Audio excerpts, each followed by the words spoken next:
Hey everyone! Tonight, we step into a medieval world where life was shaped less by choice and more by rules, many of them strange, invisible, and quietly enforced.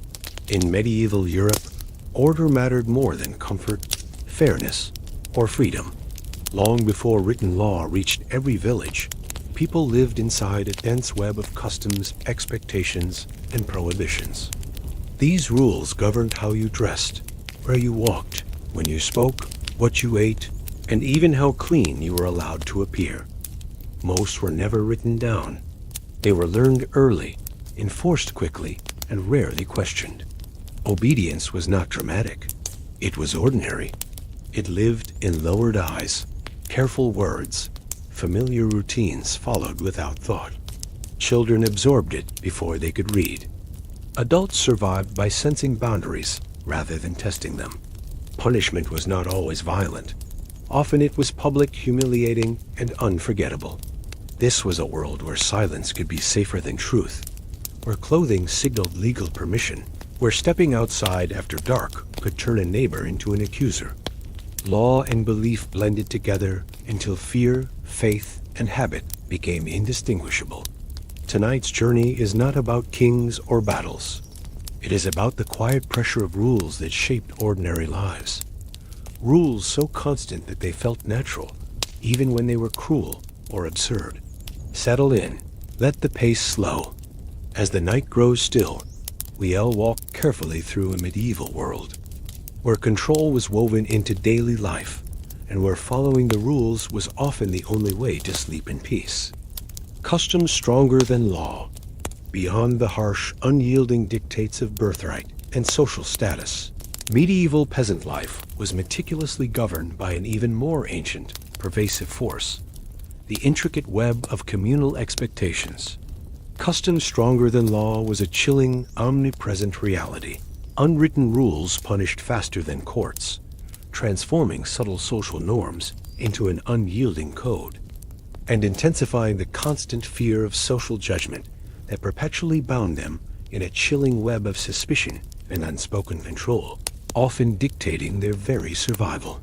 Imagine the cold, damp air inside a small, mud-daubed dwelling, thick with the earthy scent of straw, wood smoke, and the subtle tang of human presence. The sounds were no longer the simple cries of a newborn. They included the low murmur of whispered gossip, the uneasy silence of averted gazes, and the rhythmic creak of ancient timber. Mist drifting over fields at dawn, barely lifting, underscored the hidden rules that shaped every interaction. In medieval villages, while formal laws existed, usually those of the Lord or the Church, much of daily life was actually regulated by unwritten customs, traditions, and the collective judgment of the community. These were the norms that had evolved over generations, deeply ingrained, implicitly understood, and fiercely enforced by the village itself. Listen to the low murmur of whispered gossip, traveling like wildfire through the town square, around the communal well, or between neighbors' huts. Hear the subtle intake of breath, the abrupt silence. If a villager committed a perceived transgression, a breach of social etiquette, a failure to contribute to communal labor, a perceived act of selfishness or dishonesty. See the nervous glances exchanged between villagers, their faces etched with a mixture of curiosity, judgment, and deep-seated apprehension. Unwritten rules punished faster than courts. The formal court of the Lord, with its reeve and its legal pronouncements, was often slow, distant, and expensive. The informal justice of custom, however, was immediate and pervasive. A transgression against the unwritten code could lead to swift, devastating social consequences. Ostracism, ridicule, the withdrawal of communal support, denial of common resources, or subtle acts of sabotage against one's fields or livestock. The fear of social judgment was intense. To be branded as unreliable, as dishonest, as a troublemaker, was to risk one's livelihood, one's reputation, and one's very ability to survive in an interdependent community. A peasant depended on their neighbors for communal labor during harvest, for aid in times of illness, offer protection against external threats. To lose this support was to face a profoundly isolated and perilous existence. The psychological impact was immense. The constant awareness of being watched, of living perpetually under the scrutiny of one's neighbors, created a pervasive tension. It bred a profound sense of self-censorship, a meticulous adherence to social norms, and a deep-seated fear of offending the community. Every action, every word, every subtle deviation from tradition was carefully considered. The cold of winter, the pervasive mud, the constant hunger, these hardships amplified the burden of social pressure.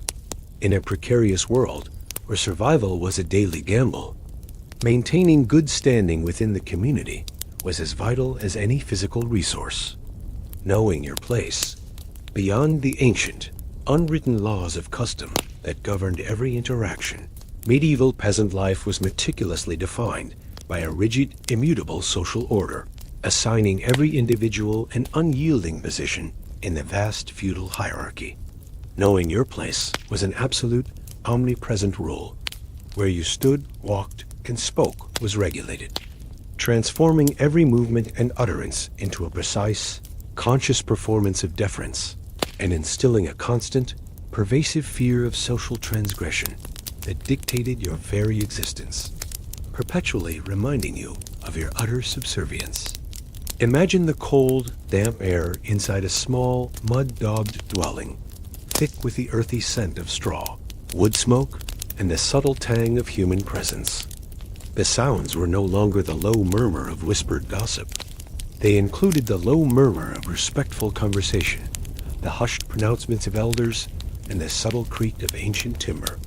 Mist drifting over fields at dawn, barely lifting, revealed rows of bent figures, moving with a noticeable, often painful, determination. Medieval society was fundamentally hierarchical, with everyone born into a specific, largely unchangeable social stratum. At the bottom were the peasants, legally bound to the land and to the lord. This rigid structure extended beyond economic and legal status to permeate every aspect of daily social interaction, even in the smallest village. Listen to the low murmur of respectful conversation in the marketplace. Their tones carefully modulated, never too loud, never too coarse, particularly when a superior was nearby. Hear the hushed pronouncements of elders, their words carrying the weight of tradition and authority, reinforcing the established order. See the humble posture of peasants when a noble rode by, their heads bowed, their eyes lowered, their bodies a tableau of utter submission. Where you stood, walked, and spoke was regulated. In the Lord's hall, at the communal feast, in the village church, or even in the marketplace, there were strict, unspoken rules about physical positioning. A peasant did not sit in the Lord's presence unless bidden, and even then, only on a humble stool or bench, never at the high table. You did not stand too close to a noble, nor block their path. In church, the Lord and his family occupied prominent pews, while peasants clustered on the cold, hard floor, their places implicitly assigned. Speech was equally regulated. You did not speak unless spoken to by a superior. When addressed, your words were to be respectful, brief, and deferential, devoid of any challenge or presumption. To interrupt a noble, to voice a dissenting opinion, or to speak too loudly were acts of profound disrespect, capable of inviting swift and brutal punishment.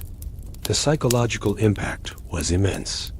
The constant awareness of your fixed place, the knowledge that every movement, every utterance, could be scrutinized and judged for its adherence to social norms, created a pervasive tension.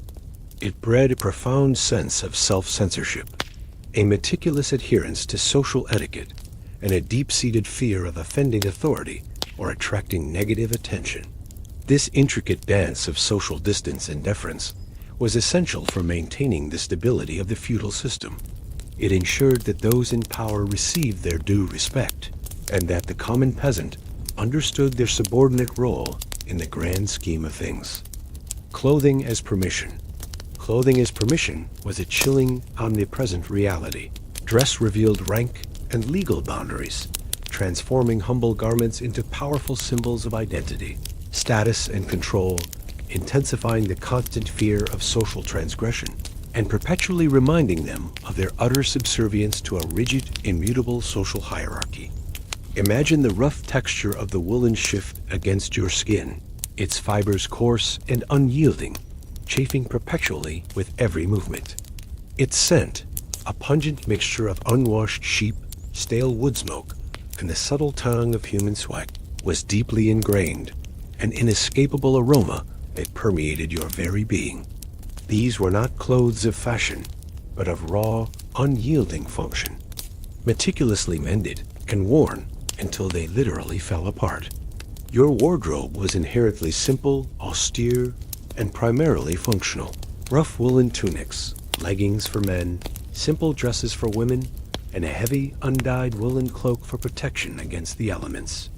These garments were often homespun, crudely cut, and dyed in muted, earthy tones, browns, grays, dull greens blending into the landscape, a visual representation of your deep connection to the soil. Listen to the soft rustle of coarse wool as you moved, the faint scrape of fabric against skin, a constant low-level irritation.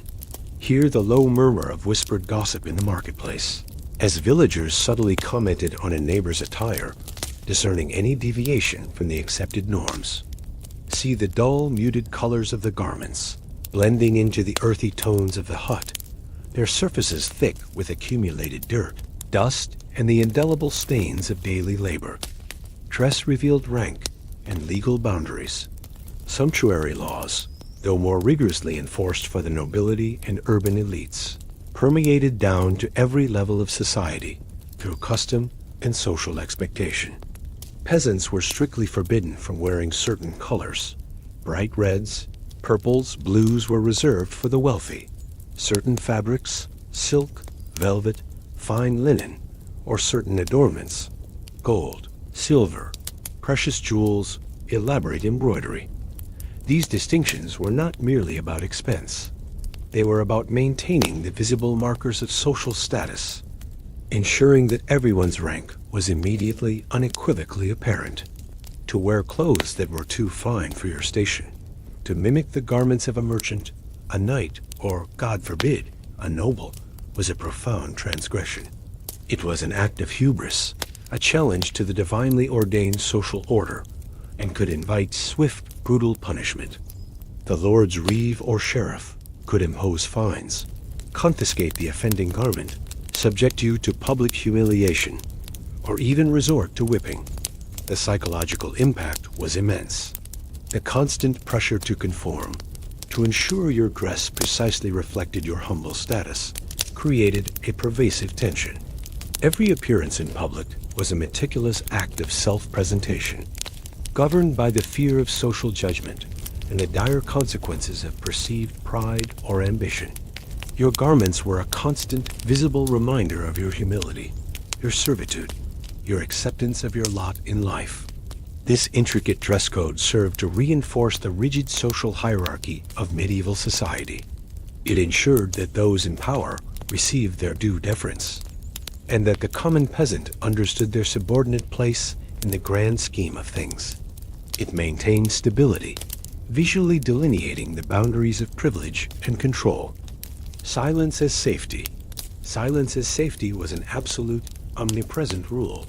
Speaking out of turn invited consequences, transforming every utterance into a perilous gamble, and instilling a constant, pervasive fear of verbal transgression that dictated every conversation, every interaction, and perpetually reminded them of their utter vulnerability before both secular authority and the watchful judgment of their peers.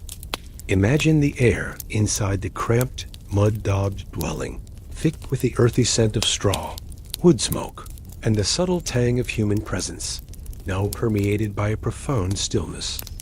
The sounds were no longer the low murmur of whispered gossip. They included the low murmur of respectful conversation, the hushed pronouncements of elders, and the profound, almost oppressive quiet that fell over conversations when a superior was present.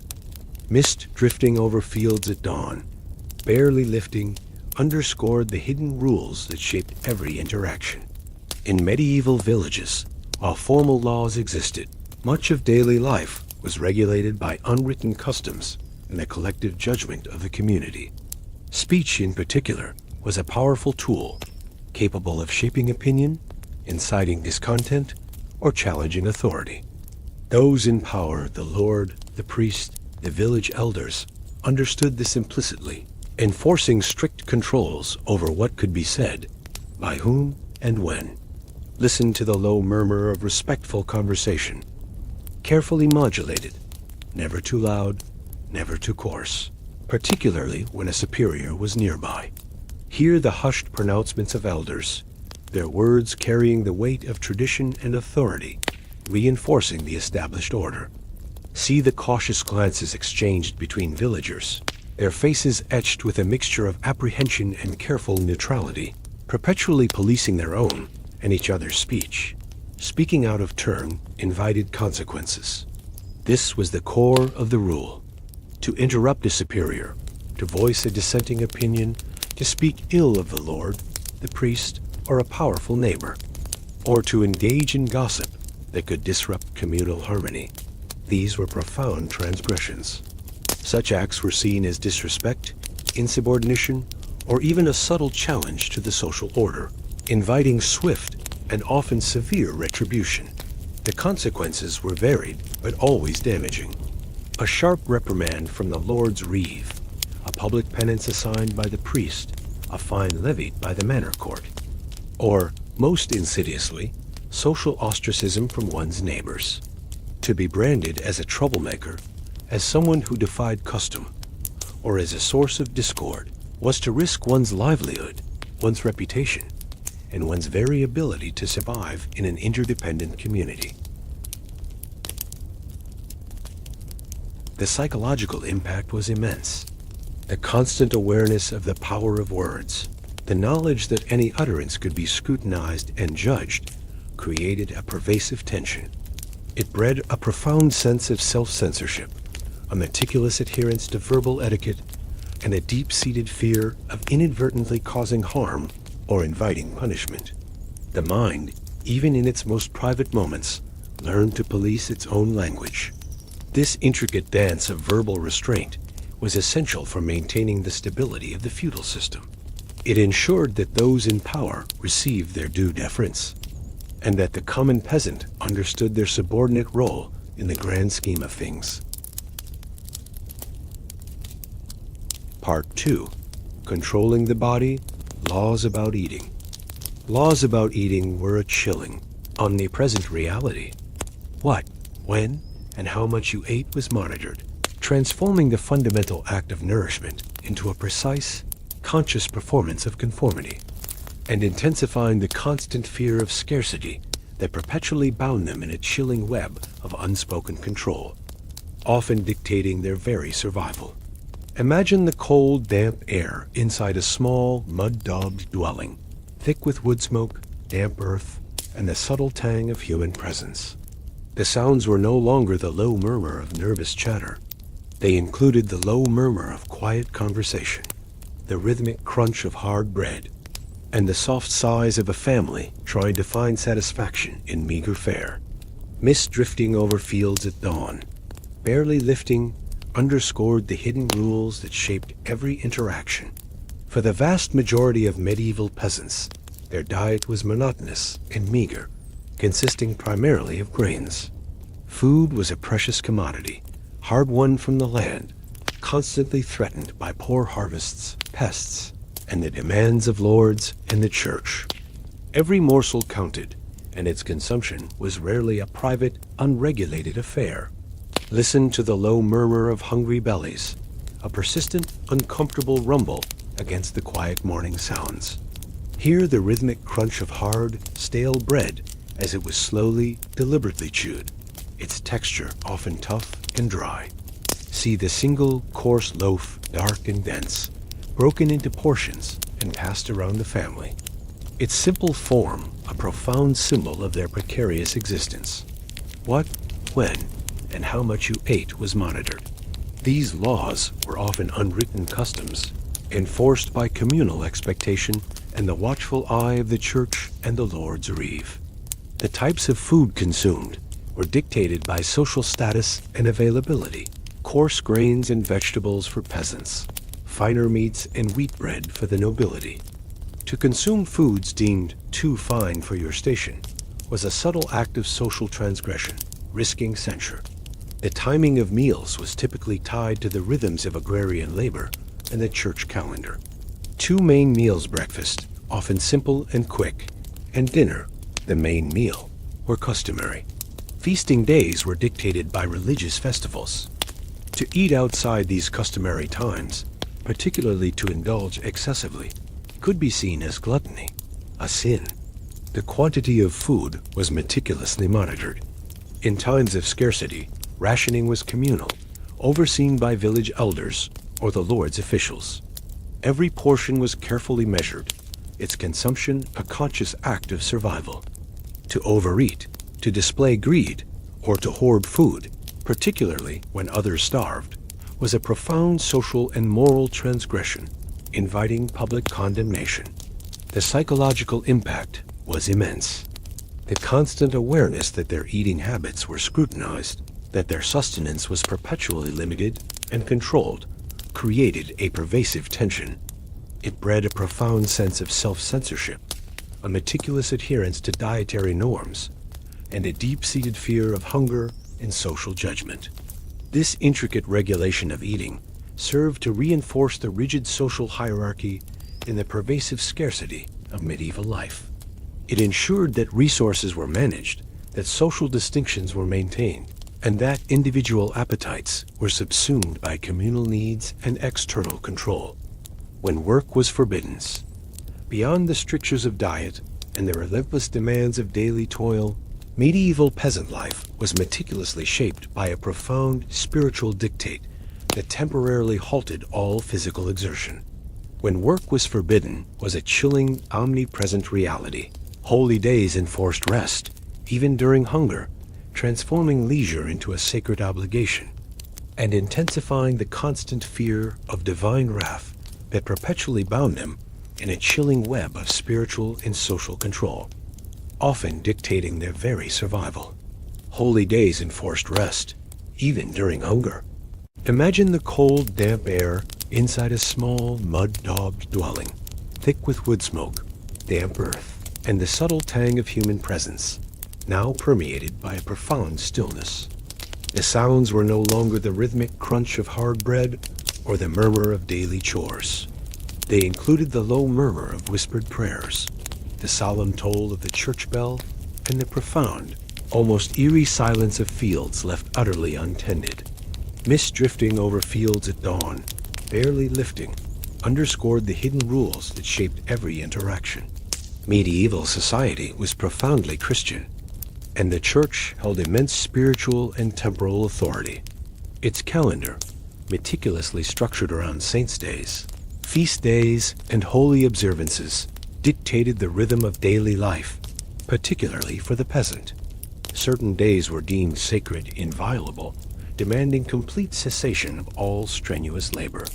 Listen to the low murmur of whispered prayers, their voices hushed, offered by a family gathered around the hearth, their expressions a mixture of piety and perhaps a subtle underlying anxiety.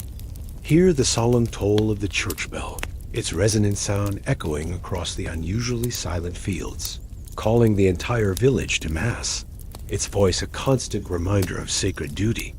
See the vast, open fields, usually bustling with activity, now standing eerily empty, a testament to the pervasive fear of transgressing a holy day. The most fundamental sacred day of rest was Sunday, the Lord's Day. From sunset on Saturday to sunset on Sunday, all forms of strenuous labor were strictly forbidden. No plowing, no sowing, no harvesting, no mending, no arduous travel. This was a day dedicated to God, to worship, to spiritual renewal, and to communal gathering. Beyond Sundays, there were numerous other holy days throughout the year. Feast days of important saints, major Christian festivals like Christmas, Easter, and Pentecost. These too were days of enforced rest, days for pilgrimage, for special church services, for communal celebration, within strict religious confines. These days were often marked by a deeper sense of spiritual significance, a heightened awareness of God's presence in their lives. To violate these sacred days of rest, to engage in forbidden labor, was considered a grave sin, an act of defiance against God's will. The consequences were terrifying. It could bring divine wrath, leading to blighted crops, sick animals, illness in the family, or even a sudden, inexplicable death. The priest and his servants would tirelessly reinforce this fear, reminding parishioners of the spiritual consequences of failing their obligations. This was particularly agonizing during times of hunger, when every moment of work was vital. The psychological impact was immense. The constant awareness that their lives, their labor, their very survival were subject to such spiritual dictates created a pervasive tension. It bred a profound sense of self-censorship, a meticulous adherence to religious norms, and a deep-seated fear of offending God.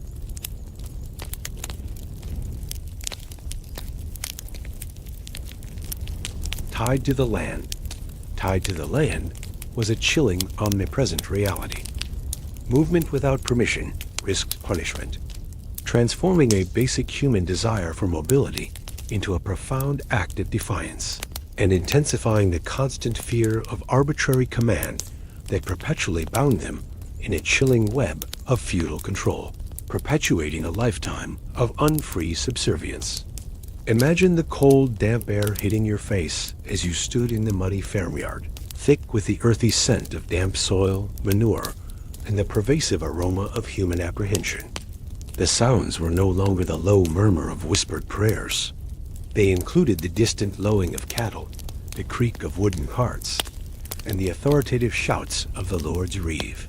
Mist drifting over fields at dawn revealed rows of bent figures, moving with a noticeable, often painful, determination.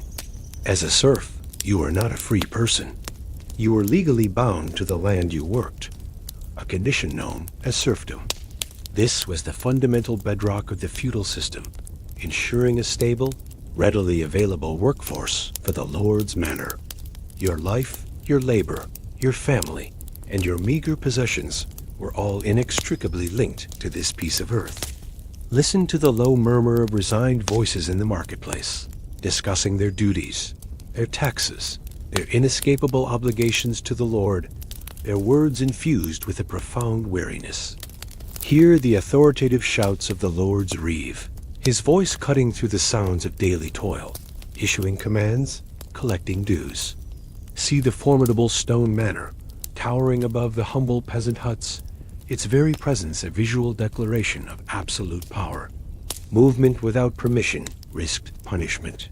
To leave the land, to abandon your village, to seek work or a new life elsewhere, was strictly forbidden without the explicit permission of your Lord. This permission was rarely granted, and often came with a heavy fee. To defy this rule, to become a runaway serf, was a profound act of rebellion against the entire feudal order. The consequences of unauthorized movement were severe. If caught, a runaway serf would be forcibly returned to their lord, facing harsh punishment, fines, public whipping, imprisonment in the Lord's dungeon, or even branding.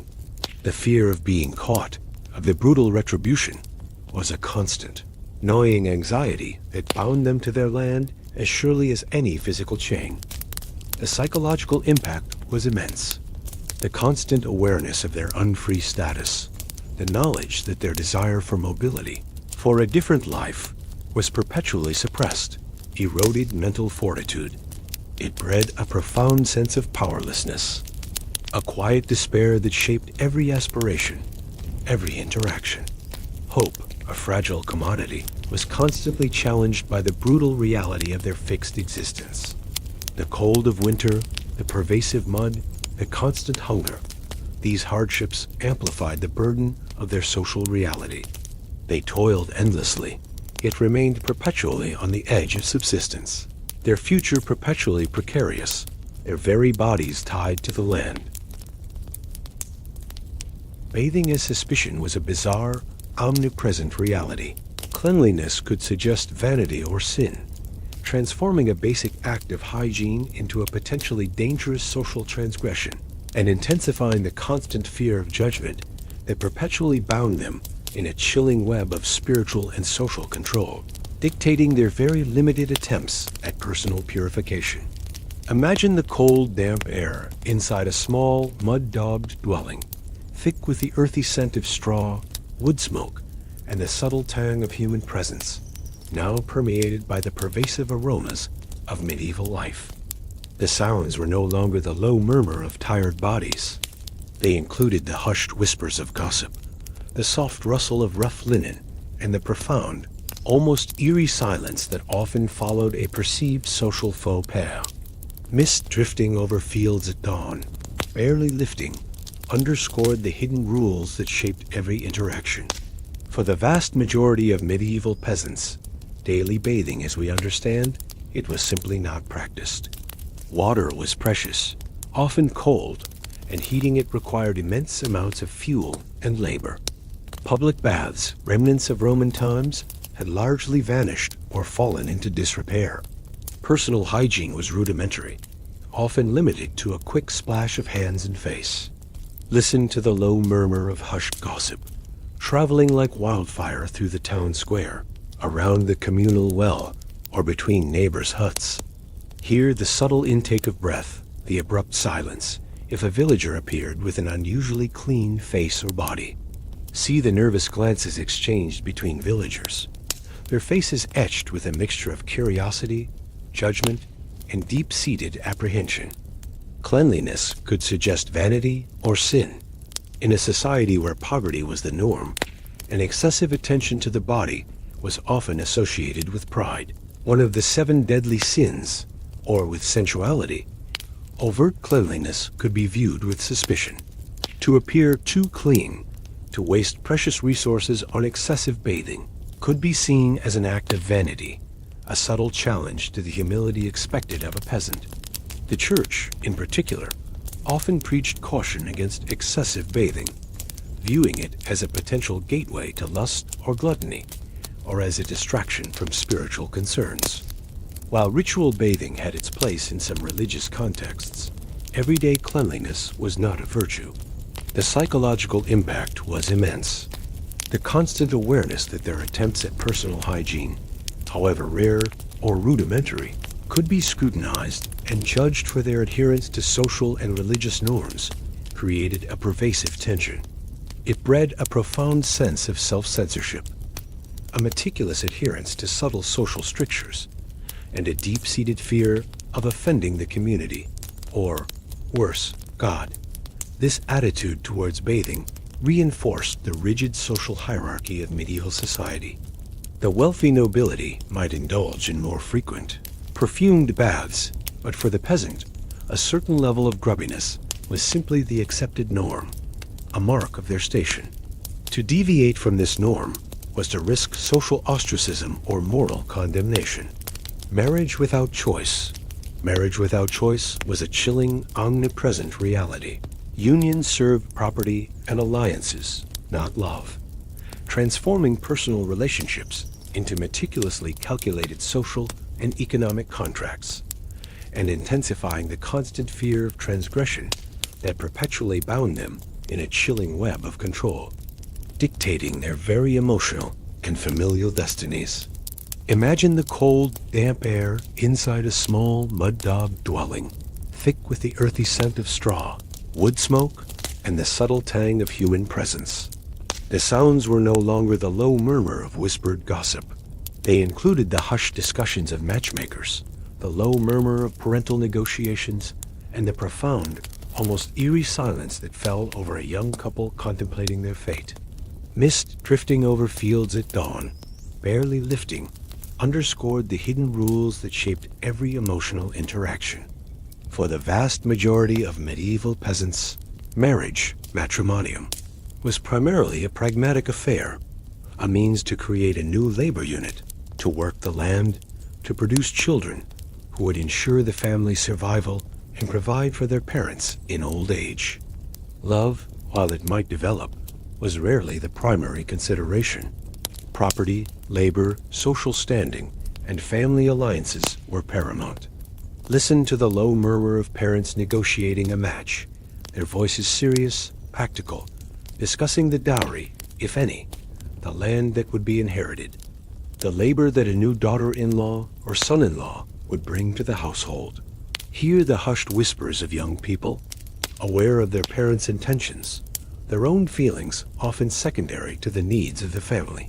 See the solemn faces of a young couple standing before the priest, exchanging their vows, their individual desires subsumed by the weight of communal expectation.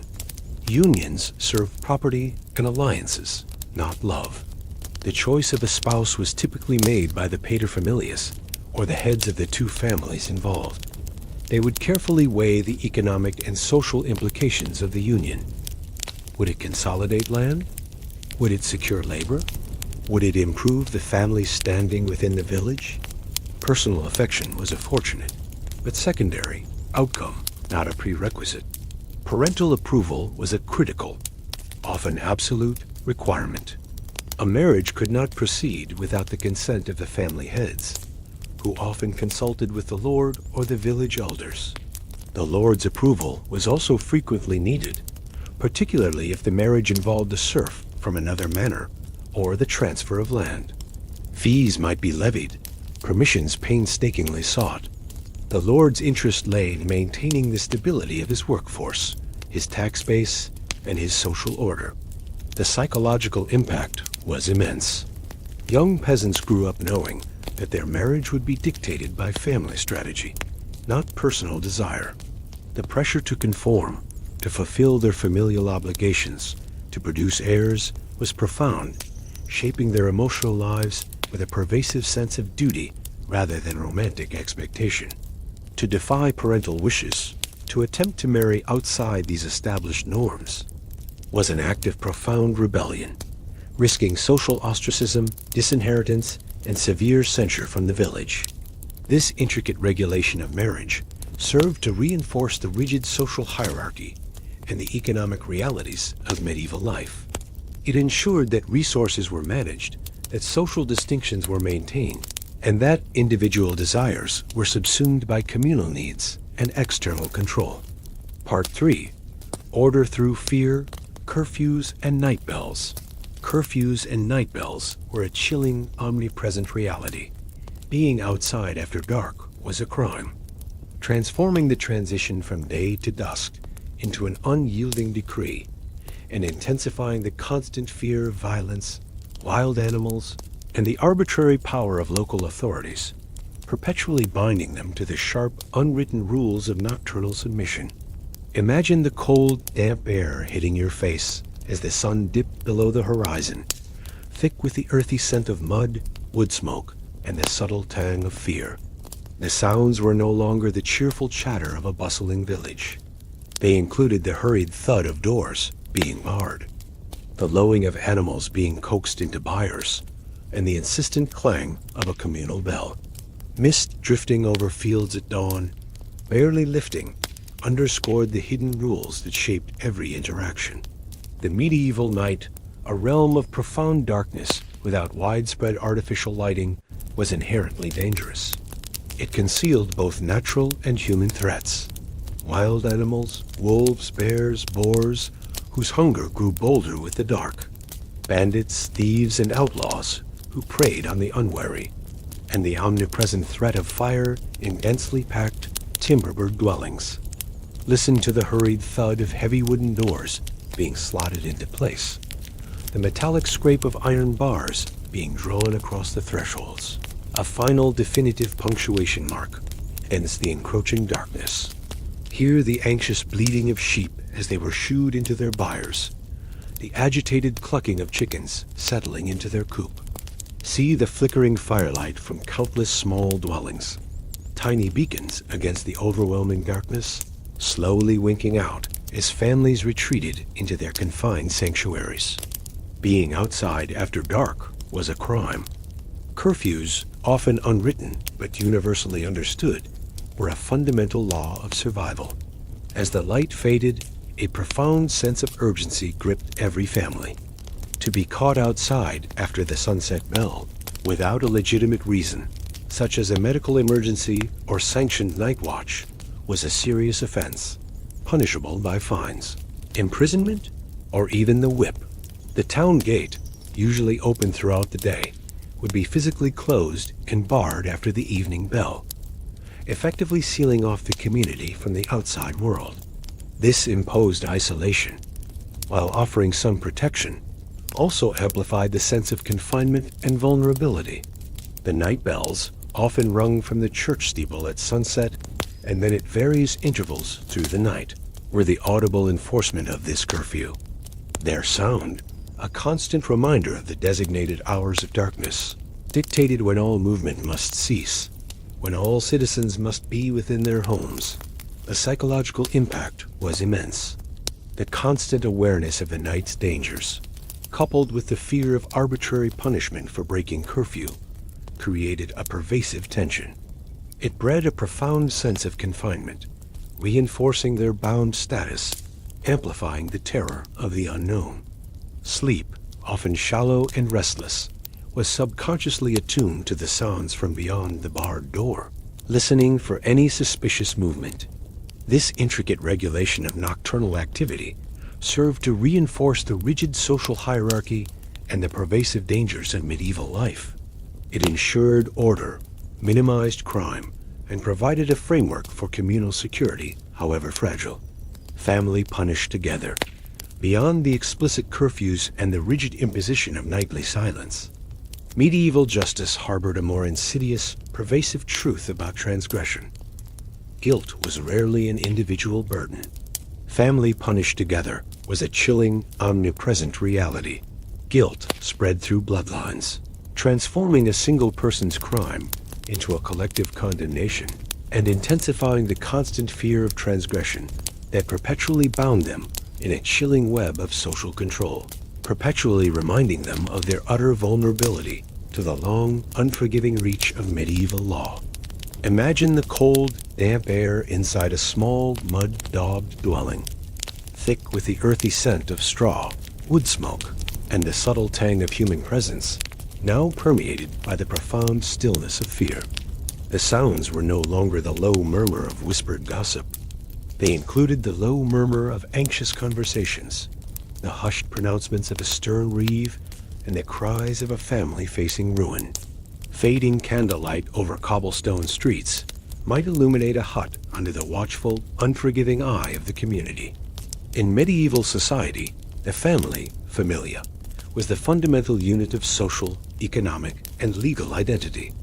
An individual's actions, particularly their crimes, were often seen as reflecting upon the entire household, bringing shame, suspicion, and often collective punishment. This was a profound difference from modern concepts of individual culpability. Listen to the low murmur of anxious conversations, their tones hushed, as a family debated the ramifications of a son's theft, a daughter's perceived sin, or a father's defiance of the Lord's command. Hear the authoritative voice of the Lord's reeve, or the village elder, pronouncing sentence, his words cutting through the silence with chilling finality, implicating not just the individual, but their kin. See the faces of the family members, their expressions etched with a mixture of fear, shame, and profound despair, bracing for the inevitable consequences. Guilt spread through bloodlines. If a peasant committed a crime, theft, poaching, defiance of the Lord, or even a serious moral transgression, like adultery, the repercussions often extended beyond the individual offender. The entire family might face fines, their collective meager resources depleted. Their land might be confiscated, rendering them homeless. Their status within the village could be diminished, leading to social ostracism and a profound loss of reputation. Children, however innocent, could be affected. If a father was imprisoned or banished, his family would lose their primary breadwinner, plunging them into deeper poverty. In some severe cases of debt or serious crime, children might even be placed into debt servitude or taken as hostages to ensure compliance. The sins of the father, quite literally, could be visited upon the children. The psychological impact was immense. The constant awareness that one's actions, however personal, could bring severe consequences upon one's entire family created a pervasive tension. It bred a profound sense of communal responsibility, but also a deep-seated fear of personal transgression, knowing the devastating, far-reaching impact of individual mistakes. This collective punishment served as a powerful tool of social control. It ensured that individuals were not only deterred by personal consequences, but also by the immense pressure to protect their loved ones, to maintain the family's honor and economic stability. Public shame as law, beyond the terrifying prospect of shared guilt and the grim enforcement of curfews, medieval justice embraced a powerful, pervasive, and often cruel tool of social control. Public shame as law was a chilling, omnipresent reality. Humiliation replaced rehabilitation, transforming individual transgression into a brutal spectacle, ensuring conformity through profound disgrace, and leaving an indelible mark on both the condemned and the community that watched, perpetually reinforcing the strict, unwritten laws of their land. Imagine the air, utterly frigid, sharp and brutal, thick with the subtle scent of damp earth, wood smoke, and the pervasive aroma of human apprehension, now mingled with the sour tang of humiliation and profound fear. The sounds were no longer the low murmur of whispered accusations. They included the jeers of the gathered crowd, the sharp clang of wood or iron, and the desperate cries of the condemned. Frost glimmering on iron shackles, reflecting the pale morning light, underscored the stark brutality of the scene. The medieval justice system, particularly for common folk, was designed to be swift, visible, and exemplary. There were no hidden prisons for the vast majority. Punishment was meted out in the most public spaces, the village square, the marketplace, outside the church, to maximize its deterrent effect and to visually reinforce the social order. Listen to the low murmur of the gathered crowd, their voices a blend of morbid curiosity, condemnation, and perhaps a subtle, unspoken sympathy. Hear the sharp, authoritative voice of the Lord's reeve, or the town official, pronouncing sentence, his words cutting through the silence with chilling finality. See the makeshift gallows, the whipping post, or the pillory, already erected in the center of the square, stark and ominous against the morning sky, awaiting its grim purpose. Humiliation replaced rehabilitation. The pillory and the stocks, wooden frameworks that secured an offender's hands, feet, or head, subjected them to hours of public ridicule, exposed to the elements and the jeers and rotten fruit of the crowd. The shame stone, a heavy stone collar, or a cumbersome object worn around the neck further amplified their public disgrace. These were not mere instruments of confinement.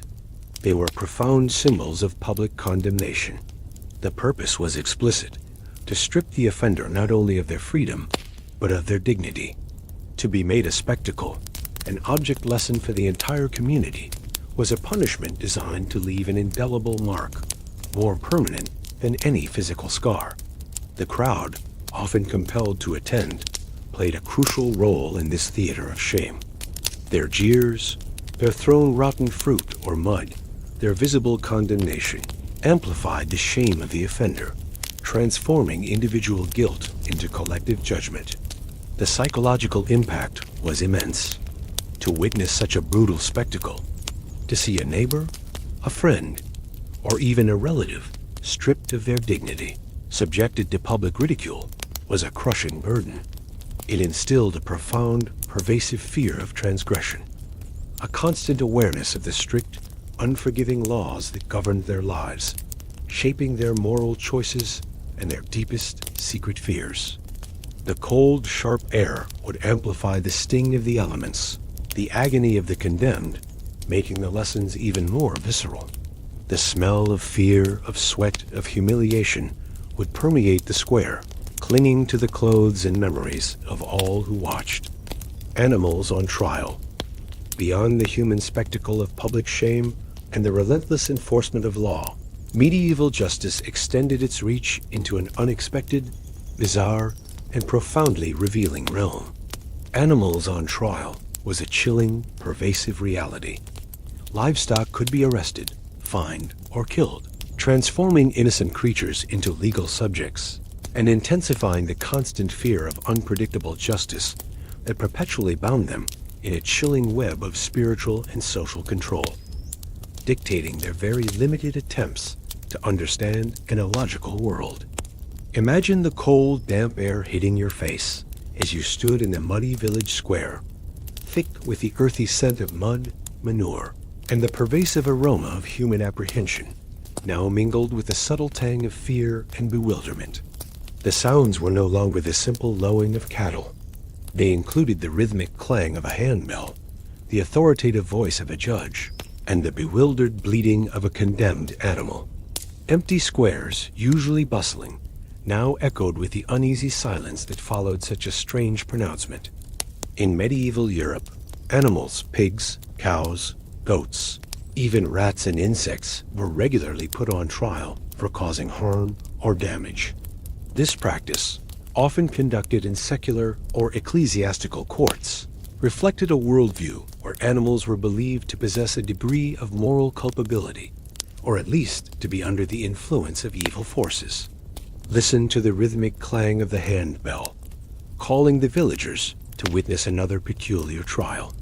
Hear the authoritative voice of the judge, often the Lord's reeve or a local magistrate, presiding over the proceedings, meticulously detailing the animal's alleged transgression.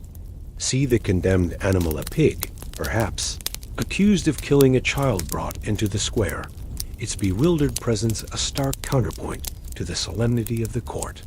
Livestock could be arrested, fined, or killed. The legal process was often surprisingly formal. The animal would have an advocate, though not a lawyer in the modern sense. Witnesses might be called and evidence presented. If found guilty, the animal could face a range of punishments. For minor offenses, the animal's owner might be fined. For more serious crimes, particularly involving injury or death, the animal itself could be condemned to execution, often by hanging, to mirror human punishment. The psychological impact on the peasant, whose sole possession might be a pig or a cow, was immense. To witness their vital livestock subjected to such a bizarre legal process, to see them condemned for acts seemingly beyond their control, bred a profound sense of helplessness.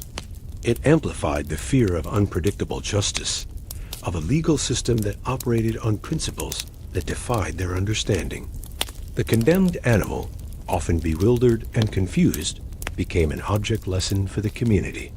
Its execution, whether by hanging or ritual slaughter, served to reinforce the strictness of the law, the absolute power of the authorities, and the belief that even animals were subject to divine and earthly judgment. This practice also highlighted the intricate relationship between humans and animals in medieval society. Livestock were not just property. They were intimate companions, crucial for survival, their lives deeply intertwined with human existence. Their condemnation, therefore, carried a profound, unsettling weight. Accidents as crimes, beyond the bizarre spectacle of animals on trial and the pervasive terror of public shame, medieval justice often revealed a chilling, unyielding logic that defied modern notions of intent. Accidents as crimes was a profound, omnipresent reality. Intent mattered less than outcome, transforming unforeseen misfortunes into punishable offenses, and intensifying the constant fear of arbitrary condemnation that perpetually bound them in a chilling web of social control, often dictating their very freedom and lives. Imagine the cold, damp air hitting your face as you stood in the muddy village square, thick with the earthy scent of mud, manure, and the pervasive aroma of human apprehension, now mingled with the subtle tang of fear and injustice. The sounds were no longer the bewildered bleating of a condemned animal. They included the low murmur of nervous witnesses, the solemn voice of a judge, and the hushed cries of a grieving family. Empty squares, usually bustling, now echoed with the uneasy silence that followed a tragic event. In medieval society, particularly in common law traditions, the distinction between accidental harm and deliberate crime was often blurred or entirely absent. The primary focus of the law was on the outcome of an action, the harm caused, rather than the intent of the perpetrator. This meant that a tragic accident, a misfortune entirely beyond one's control, could swiftly be construed as a crime, demanding compensation or punishment. Listen to the low murmur of nervous witnesses, their voices hushed, recounting the details of a tragic mishap. A child playing too close to a well, an axe slipping from a hand, a tree falling unexpectedly. Hear the solemn voice of the judge, often the Lord's reeve or a local magistrate, presiding over the proceedings, meticulously questioning, weighing the evidence of harm. See the accused, their face etched with profound fear and bewilderment, grappling with a fate shaped by sheer misfortune. Intent mattered less than outcome. If your cow trampled a neighbor's crops, even if it was a genuine accident, you were responsible for the damage and would likely be fined. If a child, playing near a newly dug ditch, fell in and was injured, the person who dug the ditch, even if it was necessary work, could be held liable.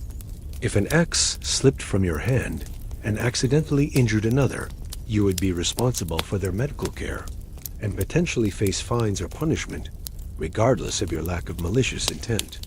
The psychological impact was immense.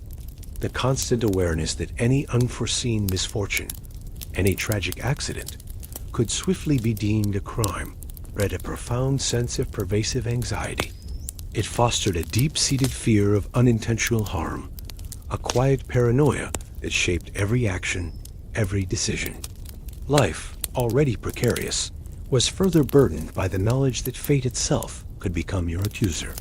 This legal principle was rooted in a pragmatic need for compensation for harm caused and for maintaining social order. It ensured that responsibility, regardless of intent, was assigned, and that the community's collective well-being was protected from the disruptive effects of unaddressed misfortunes. The cold of winter, the pervasive mud, the constant hunger, these hardships amplified the burden of potential legal liability. An accidental injury could swiftly lead to fines that plunged a family into deeper poverty, a devastating blow in a precarious existence. Its story, written in every unfortunate mishap, whispered of an unyielding justice.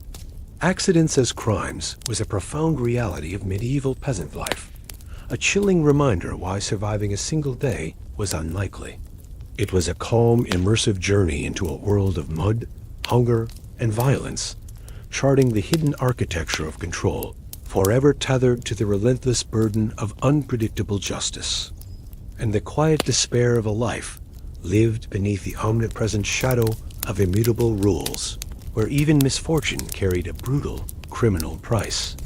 Part 4. Faith turned into law, sin as crime. Sin as crime was a chilling, omnipresent reality. Religious failure carried legal weight, transforming spiritual transgressions into punishable offenses, and intensifying the constant fear of both divine wrath and earthly retribution, perpetually binding them in a chilling web of spiritual and social control. Imagine the cold, damp air inside a small, cold stone room of the church, thick with the subtle scent of old parchment, damp incense, and the pervasive aroma of human apprehension, mingled with the acrid tang of fear and penitence. The sounds were no longer the low murmur of nervous witnesses. They included the solemn voice of a priest, the rhythmic scratch of a scribe's quill, and the hushed cries of a grieving family.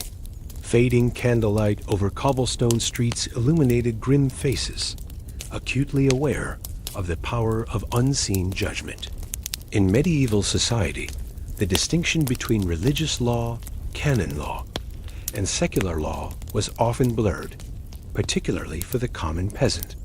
The church wielded immense spiritual and temporal authority, its teachings permeating every aspect of daily life. Sins were not merely private moral failings. They could have profound public consequences, drawing the attention of both spiritual and secular courts. Listen to the low murmur of whispered confessions, barely audible, yet carrying immense weight and potential for ruin. Hear the solemn, measured tones of the priest, his voice grave, his questions probing, his pronouncements carrying the immense weight of divine judgment and earthly authority. See the accused, often alone, without counsel, their faces etched with profound fear and bewilderment, grappling with a fate shaped by religious transgression. Religious failure carried legal weight. Blasphemy, any disrespect or irreverence towards God, Christ, the Virgin Mary, or the saints, was considered a grave sin and a serious crime, punishable by severe penalties, including public whipping, mutilation, or even burning at the stake for repeated or extreme offenses. Heresy, the holding of beliefs contrary to orthodox Christian doctrine, was equally, if not more, dangerous, capable of condemning one to the Inquisition's brutal justice. Beyond these grave spiritual crimes, other sins also had secular repercussions. Adultery, a sin against marriage vows, was also a crime against the social order, potentially leading to public shaming, like the Scarlet Hood, fines, or even more severe penalties. Usury, lending money at interest, deemed a sin by the Church, could also lead to social ostracism and legal disputes. The psychological impact was immense. The constant awareness that their sins, however private, could have profound public and legal consequences, created a pervasive tension. It bred a profound sense of self-censorship, a meticulous adherence to religious norms, and a deep-seated fear of both divine wrath and earthly retribution. The Church, through its courts, ecclesiastical courts, and its pervasive influence, often enforced moral codes that paralleled or even superseded secular law. The priest, in his sermons and in the confessional, wielded immense power, guiding behavior through the constant threat of spiritual and temporal punishment. Forbidden speech, beyond the chilling reality of sin as crime and the pervasive power of spiritual courts, medieval life was subtly yet profoundly shaped by an omnipresent fear that governed every utterance. Forbidden speech was a chilling, omnipresent reality. Words alone could condemn, transforming a simple utterance into a profound gamble with life and limb, and intensifying the constant fear of verbal transgression that dictated every conversation, every interaction, and perpetually reminded them of their utter vulnerability before both secular authority and the watchful judgment of the Church. Imagine the cold, damp air inside a small, cold stone room of the church or the Lord's court, thick with the subtle scent of old parchment, damp incense, and the pervasive aroma of human apprehension, mingled with the acrid tang of fear and injustice. The sounds were no longer the low murmur of nervous witnesses. They included the solemn voice of a judge, the rhythmic scratch of a scribe's quill, and the chilling creak of chains. Fading candlelight over cobblestone streets illuminates grim faces, acutely aware of the power of words. Medieval society, deeply conservative and profoundly religious, tolerated little deviation from established norms. The Church, in particular, wielded immense power over thought and belief, swiftly condemning heresy and blasphemy as grave sins, threats to both spiritual and social order. Secular lords, too, jealously guarded their authority, swiftly punishing sedition or any words that questioned their rule. Listen to the low murmur of whispered accusations barely audible, yet carrying immense weight and potential for ruin. Hear the solemn, measured tones of the judge, often the Lord himself, or a stern inquisitor, his questions probing, his gaze unwavering, his pronouncements carrying absolute finality. See the accused, often alone, without counsel, their faces etched with profound fear and bewilderment, grappling with a fate shaped by mere utterance. Words alone could condemn. Blasphemy, any disrespect or irreverence towards God, Christ, the Virgin Mary, or the saints, was considered a grave sin and a serious crime, punishable by severe penalties. including public whipping, mutilation of the tongue or lips, or even burning at the stake for repeated or extreme offenses. Heresy, the holding of beliefs contrary to orthodox Christian doctrine, could lead to brutal interrogation, torture, and execution. Beyond these grave spiritual crimes, secular authorities swiftly punished words deemed seditious or disrespectful. Speaking ill of the Lord, questioning his authority, or spreading rumors that undermine the social order could lead to imprisonment, fines, public shaming, or even physical mutilation. The power of words to shape opinion, to incite discontent, was well understood by those in power, and thus strict controls were implemented. The psychological impact was immense. The constant self-censorship, the fear of uttering a forbidden word, of expressing a dangerous opinion, created a pervasive tension. Every conversation was subtly scrutinized, every thought carefully suppressed. The mind, even in its most private moments, learned to police its own language, deepening the secret fears that permeated their lives. The penalties for uttering forbidden words were swift and brutal. Fines, public penance, the pillory, the lash, or, for the gravest transgressions, the fiery death of burning. The fear of such retribution was a powerful motivator, enforcing absolute conformity of thought and speech. Superstition in court. Superstition in court was a chilling, omnipresent reality. Belief decided guilt more than evidence, transforming legal proceedings into a terrifying gamble with fate, and intensifying the constant fear of arbitrary condemnation that perpetually bound them in a chilling web of spiritual and social control, dictating their very freedom and lives. Imagine the cold, damp air inside a small, cold stone room of the Lord's court, thick with the subtle scent of old parchment, damp incense, and the pervasive aroma of human apprehension, mingled with the acrid tang of fear and profound uncertainty. The sounds were no longer the low murmur of nervous witnesses. They included the solemn voice of a judge, the rhythmic scrape of a scribe's quill, and the desperate cries of the accused. Fading candlelight over cobblestone streets illuminates grim faces, acutely aware of the power of unseen forces. In medieval society, scientific reasoning was rudimentary, and the spiritual realm was believed to intimately influence earthly affairs. When concrete evidence was lacking, or when crimes involved perceived supernatural elements like witchcraft, recourse was often made to methods of trial that relied on divine judgment rather than rational proof. Listen to the low murmur of nervous witnesses, their voices hushed, recounting strange occurrences, a sudden illness, a blighted crop, an unexpected death, phenomena attributed to unseen forces. Hear the solemn voice of the judge, often the Lord's reeve or a local magistrate, presiding over the proceedings, his questions probing, his pronouncements carrying immense weight, even when based on folk belief.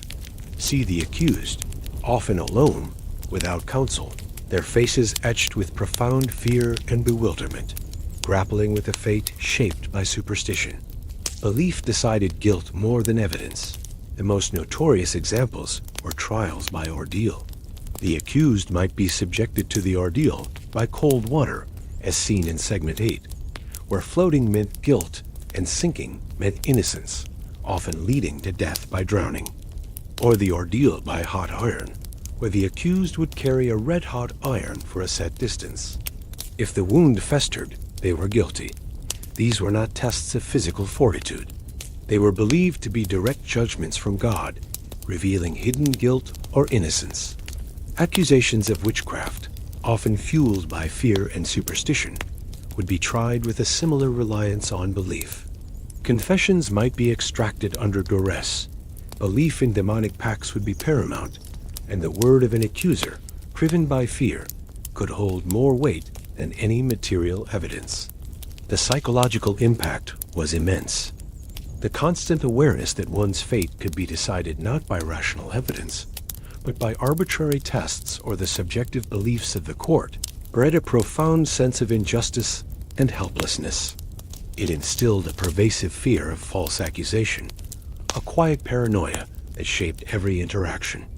This reliance on superstition reinforced the rigid social and spiritual control of medieval society. It ensured that individuals adhered to accepted beliefs, and that any deviation from the norm could be swiftly and brutally punished, even if proof was entirely lacking. Separate rules for women. Separate rules for women were a pervasive, chilling reality. Gender-shaped punishment and protection, transforming a woman's very existence into a constrained, often vulnerable role, intensifying the constant fear of injustice, and perpetually reminding them of their utter subservience to a patriarchal social and legal system. Imagine the cold, damp air hitting your face as you stood in the muddy village square, thick with the earthy scent of mud, manure, and the pervasive aroma of human apprehension, now mingled with the subtle tang of fear and profound injustice. The sounds were no longer the low murmur of nervous witnesses. They included the solemn voice of a judge, the hushed cries of a grieving family, and the low murmurs of women, their voices often softer, more subdued. Fading candlelight over cobblestone streets illuminates faces etched with weariness and profound resignation. In medieval society, women, regardless of their social class, held a subordinate position to men. Their legal rights were limited, their social roles largely confined to the domestic sphere, and their public voice often suppressed. The law, both secular and ecclesiastical, reflected and reinforced this profound gender inequality, applying different standards of justice and protection to men and women. Listen to the low murmur of nervous witnesses, their voices hushed, recounting a dispute involving a woman, perhaps an accusation of theft, of adultery, or of a moral transgression. Hear the solemn voice of the judge, often the Lord's reeve or a local magistrate, presiding over the proceedings, his questions probing, his pronouncements carrying immense weight. See the accused woman, often alone, without legal representation, her face etched with profound fear and bewilderment, grappling with the fate shaped by her gender. Gender-shaped punishment and protection. For crimes deemed feminine, such as scolding, gossip, or prostitution, women often faced specific forms of public shame, like being forced to wear a scold's bridle or being paraded in a cart of shame.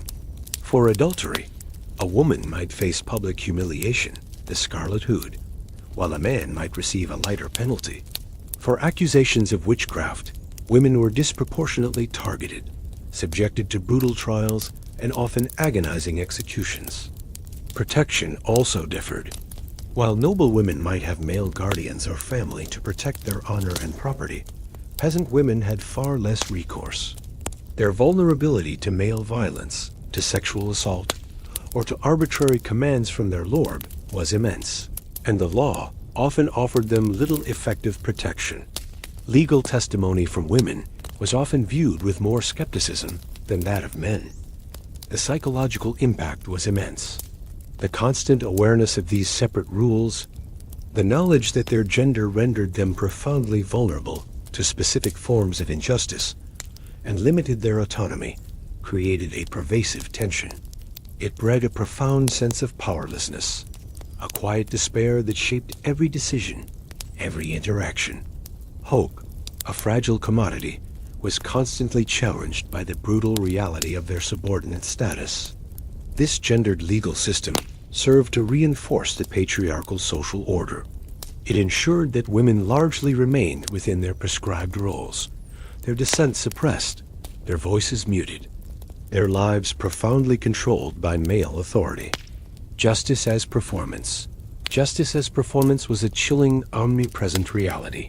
Punishment required witnesses, transforming retribution into a grim, didactic spectacle, ensuring conformity through profound fear, and leaving an indelible mark on both the condemned and the community that watched, perpetually reinforcing the strict, unwritten laws of their land and the absolute power of its authorities. Imagine the air, utterly frigid, sharp, and brutal, thick with the subtle scent of damp earth, wood smoke, and the pervasive aroma of human apprehension, now mingled with the sour tang of humiliation and profound fear. The sounds were no longer the low murmur of nervous witnesses. They included the jeers of the gathered crowd, the sharp crack of the whip, the desperate cries of the condemned, and the uneasy silence that followed each public punishment. Frost glimmering on iron shackles, reflecting the pale morning light, underscored the stark brutality of the scene. The medieval justice system, particularly at the local village or manor court level, was designed to be swift, visible, and exemplary. There were no hidden prisons for the vast majority. Punishment was meted out in the most public spaces: village square, the marketplace, outside the church, maximize its deterrent effect, and to visually reinforce the social and moral order. Listen to the low murmur of the gathered crowd, their voices a blend of morbid curiosity, condemnation, and perhaps a subtle, unspoken sympathy. Hear the sharp, authoritative voice of the Lord's Reeve, or the town official pronouncing sentence, his words cutting through the silence with chilling finality.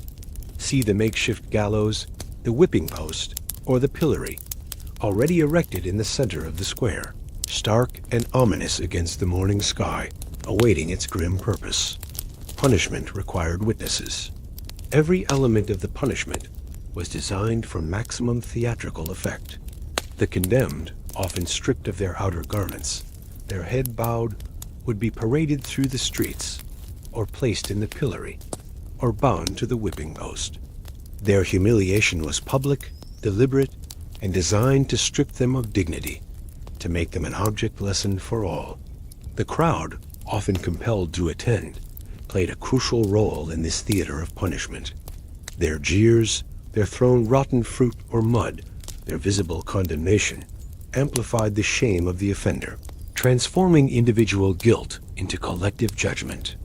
This communal participation solidified the moral boundaries of the village, reaffirming its values and its adherence to established order. The psychological impact on the witnesses was immense.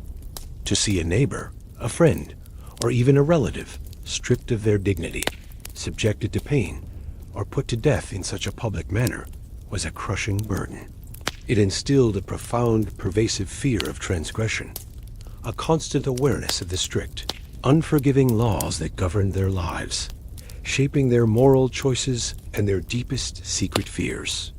The cold, sharp air would amplify the sting of the whip, the agony of the condemned, making the lessons even more visceral.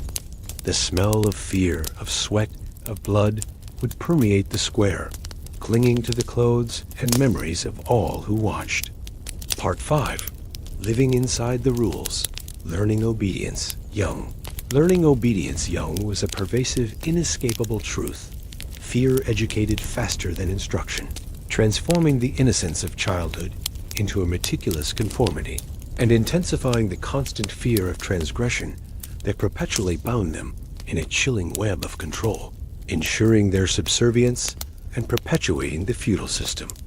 Imagine the cold, damp air inside a small, mud-daubed dwelling, thick with the earthy scent of straw, wood smoke, and the subtle tang of human presence. The sounds were no longer the low murmur of anxious adults. They included the low murmur of parental commands, the hushed whispers of warnings, and the subtle creak of ancient timber. Mist drifting over fields at dawn, barely lifting, revealed small figures, moving with a noticeable, often painful, deference. From their earliest years, medieval peasant children were immersed in a world defined by hierarchy and strict rules. The authority of the paterfamilias, the lord, the priest, and the village elders was absolute and unquestioned. Disobedience, idleness, or disrespect were swiftly and often harshly punished, not just for moral correction, but to instill an unwavering adherence to social norms. Listen to the low murmur of parental commands, firm and unwavering, directing a child to perform a chore, to bow before an elder, to remain silent in the presence of a superior. Hear the hushed whispers of warnings from an older sibling, cautioning against a forbidden action, a wrong word, a defiant glance. See the children, their faces etched with a mixture of apprehension and careful compliance, their small bodies learning the profound lessons of submission. Fear educated faster than instruction. While children were taught through example and verbal instruction, the most powerful teacher was often fear. The fear of the parent's whip, the Lord's reeve, the priest's condemnation, or the social ostracism of the community. These were potent motivators. They learned that transgression led to immediate, painful consequences, and that conformity was the safest path to survival. The psychological impact was immense. The constant awareness of being watched, of living perpetually under the scrutiny of their elders and superiors, created a pervasive tension. It bred a profound sense of self-censorship, a meticulous adherence to social etiquette, and a deep-seated fear of offending authority. Their innocence was irrevocably stripped away, replaced by a hardened pragmatism and a precocious understanding of the world's harsh realities. This early indoctrination ensured the smooth functioning of the feudal system. It created a population accustomed to obedience, respectful of hierarchy, and unlikely to challenge the established order. The rules, however bizarre or brutal, became internalized, an immutable part of their identity. The cold of winter, the pervasive mud, the constant hunger, these hardships amplified the burden of learning such strict obedience, making every transgression, however small, a potentially life-threatening risk. Safety through compliance. Beyond the profound indoctrination of youthful obedience and the chilling realities of a life constantly under scrutiny, medieval peasant existence revealed a crucial, unspoken truth about navigating their dangerous world. Safety through compliance was a pervasive, omnipresent reality. Following rules reduced danger, transforming a life of strict adherence into a tangible shield against the manifold perils of their brutal environment, and intensifying the constant fear of transgression that perpetually bound them in a chilling web of control, where conformity was often the only path to a fragile, temporary security. Imagine the cold, damp air hitting your face as you stood in the muddy village square, thick with the earthy scent of damp soil, manure, and the pervasive aroma of human apprehension. The sounds were no longer the low murmur of nervous children. They included the low murmur of respectful conversation, the hushed pronouncements of elders, and the subtle creak of ancient timber. Mist drifting over fields at dawn, barely lifting, underscored the hidden rules that shaped every interaction. For the medieval peasant, life was a precarious dance with countless dangers. Wild animals, bandits, famine, disease, arbitrary commands from the Lord, and the wrath of God. In such a world, where individual agency was limited, strict adherence to established rules, however bizarre, often offered the most reliable path to avoiding harm. Listen to the low murmur of respectful conversation in the marketplace, their tones carefully modulated, avoiding any contentious topics, any words that might be overheard and misinterpreted. Hear the hushed pronouncements of elders, their words carrying the weight of tradition and authority, reinforcing the established order. See the humble posture of peasants when a noble rode by, their heads bowed, their eyes lowered, their bodies a tableau of utter submission. Following rules reduced danger. Adhering to the Lord's commands, even if burdensome, avoided fines, whipping, or forced labor. Paying tithes to the church, even if it meant hunger, averted divine wrath and excommunication. Following customary practices in agriculture, for example, proper crop rotation, communal labor schedules, increased the likelihood of a successful harvest, reducing the risk of famine. Observing curfews kept one safe from nocturnal predators and criminals. Respecting social etiquette avoided public shame and ostracism. The inverse was equally true. Breaking rules multiplied danger. A peasant who spoke out of turn, who poached in the Lord's forest, who failed to pay his dues, or who challenged social norms, swiftly invited negative consequences that directly threatened his life, his livelihood, and his family's safety. The psychological impact was immense. The constant awareness that conformity was often the only path to a fragile security created a pervasive tension. It bred a profound sense of self-censorship, a meticulous adherence to all rules, and a deep-seated fear of transgression. Every action, every word, every subtle deviation was carefully considered, governed by the desire to avoid harm. This intricate web of control, while oppressive, also provided a framework for survival. It ensured that individuals, through their compliance, contributed to the collective order and in turn benefited from the limited protection and stability that feudal society offered. Quiet defiance. Beyond the strictures of youthful obedience and the pervasive necessity of compliance, medieval peasant life, for all its rigid controls, occasionally harbored subtle, yet profound, acts of resistance. Quiet defiance was a pervasive, omnipresent reality. Resistance survived in small acts, transforming unspoken discontent into fleeting moments of personal agency, and intensifying the hidden strength of ordinary lives that perpetually pushed against the boundaries of feudal control. A chilling testament to humanity's enduring spirit in a world designed for absolute subservience. Imagine the cold, damp air hitting your face as you stood in the muddy farmyard, thick with the earthy scent of damp soil, manure, and the pervasive aroma of human apprehension, now mingled with the subtle tang of unspoken rebellion. The sounds were no longer the low murmur of compliant voices.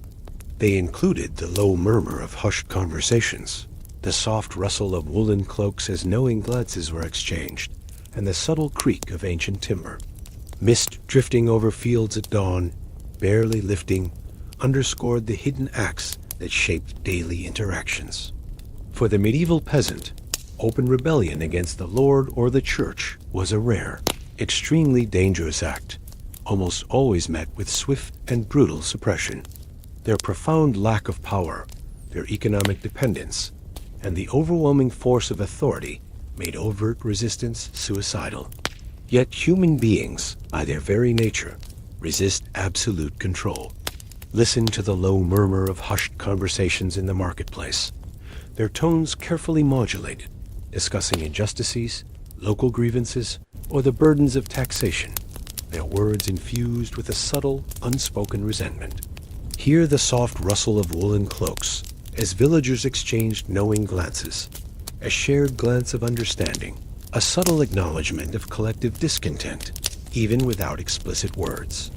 See the humble posture of peasants when a noble rode by, their heads bowed, their eyes lowered, yet perhaps a subtle flicker of defiance in their averted gaze. Resistance survived in small acts. These were not grand rebellions or overt challenges, but subtle, often invisible, forms of defiance that reclaimed a tiny sliver of personal agency. A serf might work a little slower on the lord's domain, but diligently on his own strips. A villager might pilfer a few extra branches from the lord's forest for firewood, or catch a fish from his stream, knowing the risk, but driven by necessity. A subtle word of gossip, a whispered rumor, could undermine an overseer's authority. The quiet defiance often took the form of passive resistance. Feigned illness, inefficient labor, subtle foot-dragging on communal tasks. Or it might be found in acts of quiet solidarity, a neighbor helping another with a chore, sharing a small portion of food, offering a moment of comfort outside the watchful eye of authority. These were small acts, seemingly insignificant, but profoundly meaningful in a world that sought to control every aspect of their lives. The psychological impact was immense. These small acts of defiance, however risky, offered a fleeting sense of freedom, a precious assertion of individual will against overwhelming power. They provided a crucial outlet for suppressed frustration, a way to maintain a fragile sense of personal dignity and self-respect. The cold of winter, the pervasive mud, the constant hunger, these hardships amplified the burden of existence, but also intensified the need for these subtle acts of resistance, for moments of reclaiming agency, however small. Rules that refused to die. Rules that refused to die were a chilling, omnipresent reality. Tradition outlived usefulness, transforming outdated customs into rigid, unquestioned obligations, and intensifying the constant fear of disrupting the established order, perpetually binding them in a chilling web of social control, often dictating their very freedom and lives, long after their original purpose had been forgotten. Imagine the cold, damp air hitting your face as you stood in the muddy village square, thick with the earthy scent of damp soil, manure, and the pervasive aroma of human apprehension. The sounds were no longer the low murmur of nervous children. They included the low murmur of respectful conversation, the hushed pronouncements of elders, and the subtle creak of ancient timber. Mist drifting over fields at dawn, barely lifting, underscored the hidden rules that shaped every interaction. Medieval society was profoundly conservative, deeply resistant to change. Traditions, customs, and ancient practices, often passed down through generations by oral transmission, held immense authority. Their origins might be lost to the mists of time, their practical necessity long since vanished, but their adherence remained absolute. Listen to the low murmur of respectful conversation in the marketplace, their tones carefully modulated, avoiding any contentious topics, any words that might be overheard and misinterpreted. Hear the hushed pronouncements of elders, their words carrying the weight of tradition and authority, reinforcing the established order. See the humble posture of peasants when a noble rode by, their heads bowed, their eyes lowered, their bodies a tableau of utter submission. Tradition outlived usefulness. Many practices, initially developed for specific historical or environmental reasons, persisted long after those conditions changed. For example, specific methods of farming, particular types of crop rotation, or certain communal labor allocations might continue, even if more efficient alternatives existed, simply because it has always been done this way. The psychological impact was immense. The constant awareness of these ancient rules, the knowledge that deviation from tradition could invite misfortune or social condemnation, created a pervasive tension. It bred a profound sense of cultural conformity, a meticulous adherence to established norms, and a deep-seated fear of disrupting the social fabric. This adherence to tradition, however seemingly illogical, provided a crucial anchor in a chaotic, unpredictable world. It offered a sense of continuity, a connection to the ancestors, and a predictable framework for life, reducing the anxiety of constant change. The cold of winter, the pervasive mud, the constant hunger, these hardships amplified the burden of maintaining outdated practices, but the fear of tempting fate, of offending the spirits of the land or the ancestors, often outweighed any practical considerations for change. Control that felt normal. Control that felt normal was a chilling, omnipresent reality. Constant regulation faded into habit, transforming an existence defined by rigid, arbitrary rules into the very fabric of everyday life, and intensifying the quiet horror of a world where true freedom was an alien concept, perpetually bound by an invisible architecture of power that shaped their thoughts, their actions, and their very sense of self. Imagine the cold, damp air hitting your face as you stood in the muddy village square, thick with the earthy scent of damp soil, manure, and the pervasive aroma of human apprehension. The sounds were no longer the low murmur of nervous children. They included the low murmur of compliant voices, the rhythmic creak of wooden carts, and the subtle clang of a distant smithy. Mist drifting over fields at dawn, barely lifting, underscored the hidden rules that shaped every interaction. For the medieval peasant, life was not a pursuit of individual autonomy or personal liberty. It was a life lived within a dense, intricate web of regulations, obligations, and social norms. From their birth as serfs, bound to the land, to their daily toil in the Lord's fields, to their mandatory church attendance, to the strictures governing their speech, dress, and even their right to marry, control was ubiquitous. Listen to the low murmur of compliant voices in the marketplace, their tones carefully modulated, avoiding any contentious topics, any words that might be overheard and misinterpreted. Hear the rhythmic creak of wooden carts moving slowly, deliberately, along rutted paths, their pace dictated by the demands of feudal labor. See the humble posture of peasants when a noble rode by, their heads bowed, their eyes lowered, their bodies a tableau of utter submission. Constant regulation faded into habit. Over generations, these countless rules, however bizarre or brutal, became so deeply ingrained that they ceased to be perceived as external impositions. They became the accepted, unquestioned way of life, an immutable part of the natural order. Obedience was not a conscious act of submission, but an automatic, instinctual response. The psychological impact was immense. The very concept of freedom, as modern societies understand it, was largely alien. Their world was ordered, stable, however precarious, and predictable. Deviation from these norms brought chaos, punishment, and ostracism. Compliance, therefore, became a powerful coping mechanism, a way to navigate a harsh world with a modicum of safety. This ingrained habit of conformity ensured the smooth functioning of the feudal system. It created a population accustomed to obedience, respectful of hierarchy, and unlikely to challenge the established order. The hidden architecture of control was so effective precisely because it eventually felt normal, invisible, natural. The cold of winter, the pervasive mud, the constant hunger, these hardships amplified the burden of existence, but also reinforced the need for such ingrained compliance. To survive, one simply adhered to the established order, a silent truth woven into the fabric of their lives. Part 6. Survival was temporary. Aging too soon. Aging too soon was a chilling, pervasive reality. Bodies wore out decades early.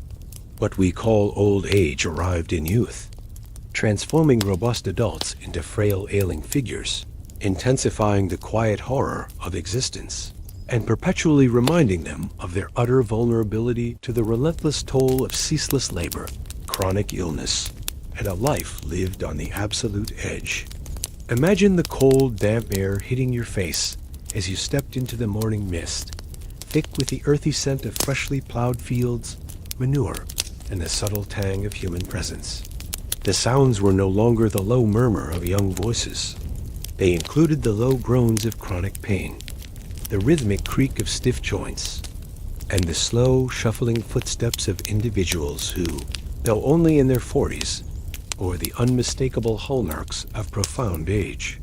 Mist drifting over fields at dawn revealed rows of bent figures, moving with a noticeable, often painful, limp. For the medieval peasant, life expectancy was tragically short.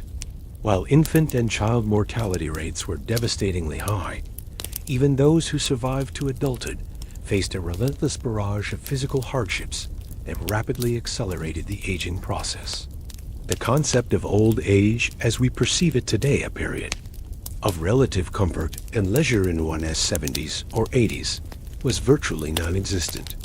Listen to the low groans of chronic pain, a persistent, uncomfortable sound that became a constant companion for many, even in their youth.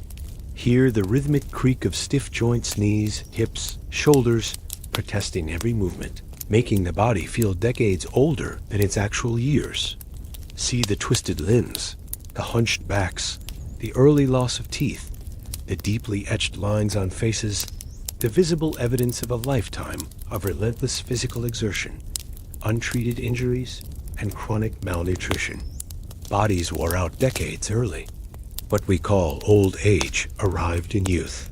By their late 30s or early 40s, many peasants were already physically broken. Their spines, perpetually bent from guiding the plow or wielding the hoe, became stooped. Their hands, gnarled and arthritic, struggled with fine motor tasks. Their vision would dim, their hearing fade, their teeth rot and fall out, making every meal a painful struggle. They suffered from chronic rheumatism, debilitating back pain, and a host of other ailments that rendered them effectively old in their prime. This premature aging was a direct consequence of their arduous lifestyle. The ceaseless physical labor, from childhood onwards, put immense strain on their musculoskeletal systems. Chronic hunger and malnutrition depleted their bodies' reserves, accelerating wear and tear. The pervasive dampness and cold exacerbated joint pain, and the lack of effective medicine meant that injuries and illnesses often healed poorly, leaving permanent disabilities. The psychological impact was immense. To witness one's own body rapidly failing, to see youth give way to profound physical decay in what should have been the prime of life, eroded mental fortitude. It bred a profound sense of resignation, a quiet despair that shaped every decision, every interaction. Hope, a fragile commodity, was constantly challenged by the brutal reality of their physiological decline. The cold of winter, the pervasive mud, the constant hunger, these hardships amplified the physical toll, accelerating the aging process, ensuring that few would escape the grim reality of an early, painful decline. Hunger between meals. Hunger between meals was a chilling, pervasive reality. Even on good days, starvation lingered just out of sight, transforming the briefest moments of satiety into a fleeting illusion and intensifying the constant, pervasive fear of famine that perpetually defined their precarious existence, perpetually binding them to the relentless pursuit of sustenance. Imagine the cold, damp air hitting your face as you toiled in the fields, thick with the earthy scent of damp soil, horse manure, and the pervasive aroma of human effort. The sounds were no longer the rhythmic creak of stiff joints alone. They included the low murmur of your own stomach, a persistent, uncomfortable rumble, the ragged breathing of your body, strained by relentless effort, and the distant creak of a watermill. Mist drifting over fields at dawn, barely lifting, underscored the constant underlying lack. For the vast majority of medieval peasants, their diet was monotonous and meager, consisting primarily of coarse grains, while meals, particularly breakfast and the evening repast, provided some calories. They were rarely sufficient to meet the immense energy demands of their arduous physical labor. The concept of feeling full for an extended period was an unimaginable luxury. Listen to the low murmur of your own stomach, a persistent, uncomfortable rumble that became a constant companion throughout the long, arduous day, a subtle yet insistent reminder of your body's needs. Hear your ragged breathing, growing shallower, more strained, as your muscles screamed with fatigue, protesting the relentless effort. See your hands, raw and calloused, moving slower, less efficiently, as your strength slowly, inexorably, ebbed away.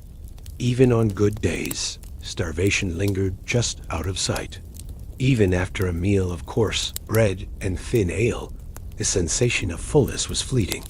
Within a few hours, the gnawing ache would return, a dull, persistent hunger that slowly intensified, pulling at your gut, draining your energy, dulling your mind.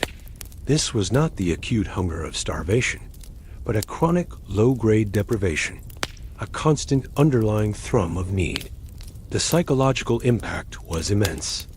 The constant awareness of this pervasive hunger, the knowledge that even on a good day, starvation was perpetually lurking just out of sight, eroded mental fortitude. It bred a profound sense of anxiety, a quiet despair that shaped every decision, every interaction. Hope, a fragile commodity, was constantly challenged by the brutal reality of chronic scarcity. The cold of winter, the pervasive mud, the constant exertion. These hardships amplified the physical toll, making each unmeasured hour of work even more exhausting, each moment of rest even more desperately needed, yet always fleeting. The body, constantly expending calories to fight the cold and to perform labor, operated on a perpetual deficit, never truly recovering its strength. Seasons that decided fate were a chilling, pervasive reality. One bad harvest, one harsh winter, one wet spring could erase entire families, transforming the natural cycles of the year into arbitrary arbiters of life and death, intensifying the quiet horror of existence, and perpetually reminding them of their utter vulnerability to an indifferent, often hostile, natural world. Imagine the cold, damp air hitting your face as you stood in the muddy farmyard, thick with the earthy scent of damp soil, manure, and the pervasive aroma of human apprehension. The sounds were no longer the low murmur of hungry bellies. They included the mournful lowing of starving cattle, the desperate cries of children, and the chilling whisper of wind through withered crops. Mist drifting over fields at dawn revealed a devastating tableau of blighted plants or immense snowdrifts, grim testaments to nature's indifference. For the medieval peasant, life was inextricably bound to the land and its cycles. Their agrarian existence was utterly dependent on the benevolent cooperation of the weather.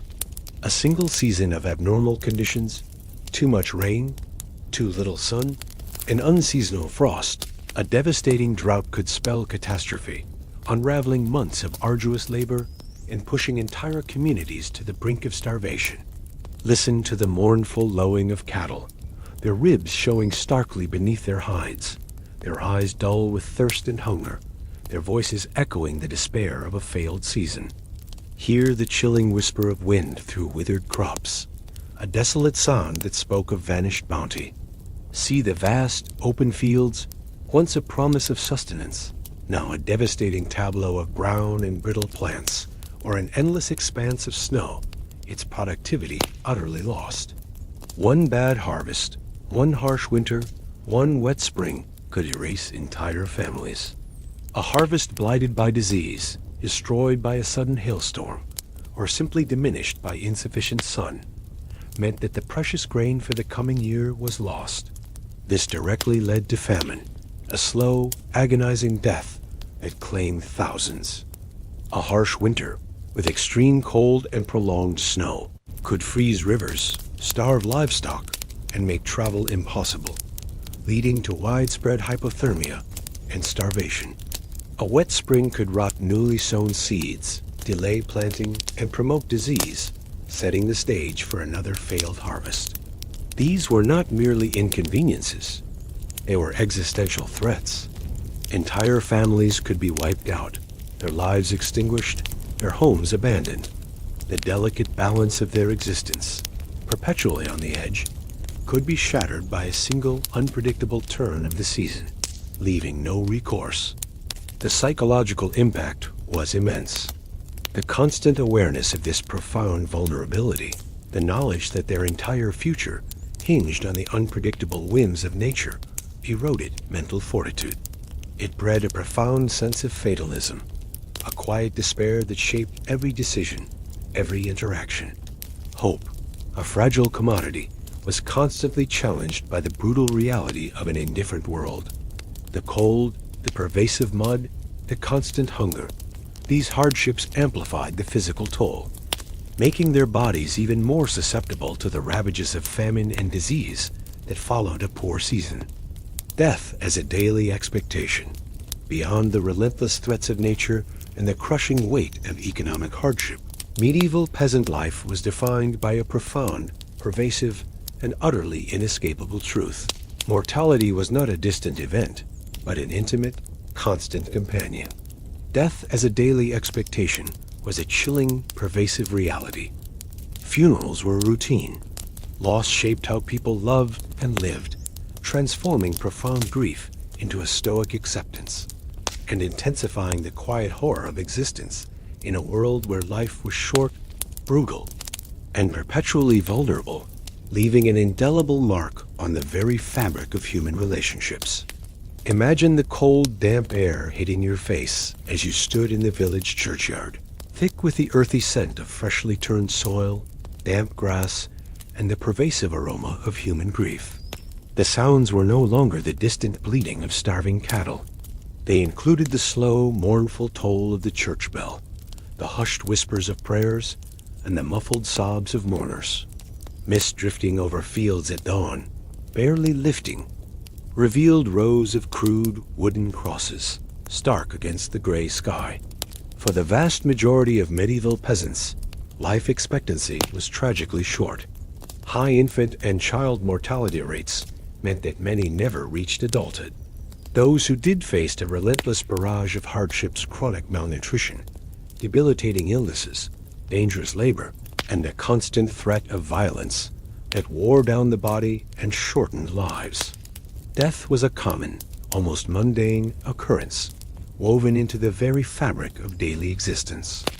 Listen to the slow, mournful toll of the church bell, its resonant sound vibrating through the cold air, a constant reminder of death's omnipresence.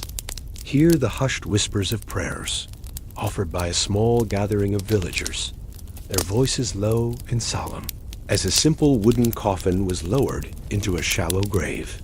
See the faces of the mourners, often appearing old beyond their years, their expressions etched with a mixture of grief, weariness, and a profound, quiet acceptance.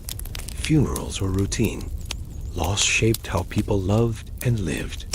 The sight of a funeral procession, however simple, was a common occurrence, a regular interruption to the rhythm of daily life. The number of deaths, particularly during harsh winters or times of famine, could be overwhelming, making the act of burial almost continuous. This constant exposure to loss, this intimate familiarity with death, profoundly shaped their emotional landscape. Loss shaped how people loved and lived. Love, in this context, was often fierce, tenacious, and deeply pragmatic. Families clung to each other, their bonds forged in shared hardship and the constant threat of loss. They loved deeply, intensely, knowing that any moment could be their last. But their grief, while profound, was often tempered by a stoic acceptance of mortality, a recognition that death was an immutable part of God's plan, an inevitable consequence of their precarious existence. The psychological impact was immense. The constant awareness of death, the knowledge that any day could bring personal loss, eroded mental fortitude. It bred a profound sense of fatalism, a quiet despair that shaped every decision, every interaction. Hope, a fragile commodity, was constantly challenged by the brutal reality of their fleeting lives. Yet within this grim reality, there was also a deep spiritual resilience. Faith in God, in the saints, in the promise of an afterlife, provided solace, meaning, and a framework for understanding and coping with overwhelming loss. Why survival was never the goal. Beyond the grim expectation of early death and the pervasive rhythm of routine funerals, a deeper, more profound truth defined the core of medieval peasant existence. Why survival was never the goal was a chilling, paradoxical revelation. Endurance, not longevity, defined medieval life. Tomorrow was never promised, transforming their relentless struggle into a profound spiritual and social purpose, and perpetually reminding them that their value lay not in the length of their days, but in their unwavering contribution to a divinely ordained, unchanging order. Imagine the cold, damp air hitting your face as you stood in the muddy farmyard, thick with the earthy scent of damp soil, manure, and the pervasive aroma of human presence. The sounds were no longer the low moans of grief. They included the rhythmic creak of plows, the lowing of straining oxen, and the muffled grunts of countless laborers. Mist drifting over fields at dawn revealed rows of bent figures, moving with a noticeable, often painful, determination. For the medieval peasant, mere survival as an individual for its own sake was not the ultimate purpose of life. Their existence was embedded within a larger, immutable framework. The family, the village, the manor, and above all, the church and God. Their value lay in their contribution to this collective, divinely ordained order. Listen to the low murmur of resigned voices discussing the day's tasks, their words infused with both weariness and an unshakable determination. Hear the rhythmic clang of the church bell, its call a reminder not just of duty, but of continuity, of a rhythm that had endured for centuries. See the faces of the peasants, etched with the lines of relentless struggle, but also with a quiet strength, a profound stoicism, an acceptance of their lot. Endurance, not longevity, defined medieval life. Tomorrow was never promised. The relentless toil, the gnawing hunger, the pervasive cold, the constant threat of illness and violence, these were the immutable facts of their existence. Longevity, a long life, was a rare blessing, not an expectation. What truly mattered was the capacity to endure these hardships, to continue one's duties, to fulfill one's role within the grand, unchanging scheme of things. Tomorrow was never promised. This stark reality shaped their perspective on life and death. There was little emphasis on long-term personal planning or individual achievement. The focus was on the immediate, securing the next harvest, surviving the next winter, bringing children safely through infancy, performing their feudal and spiritual obligations. The future was largely in God's hands, a matter of divine will, not personal ambition. The psychological impact was immense. The constant awareness that tomorrow was never promised, that their lives were perpetually precarious, instilled a profound fatalism. But it was a fatalism tempered by unwavering faith. They found meaning in their suffering, believing it to be part of God's plan, a path to spiritual redemption.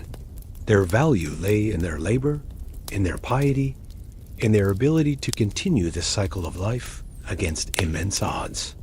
They ensured the fields were tilled, the crops grown, the Lord and the church sustained, and new generations were born to continue the same cycle. This was their purpose, their legacy. As the final bell fades into the night air, and the streets grow empty once more, you begin to see what those medieval rules truly were. Not just laws, but walls. Invisible lines drawn through every moment of life, telling people where to stand, what to wear, when to speak, and when to remain silent. Most were never questioned, not because they made sense, but because they were always there. Rules taught obedience, long before words did. Children learned them through fear. Adults carried them through habit. Old age accepted them as nature itself.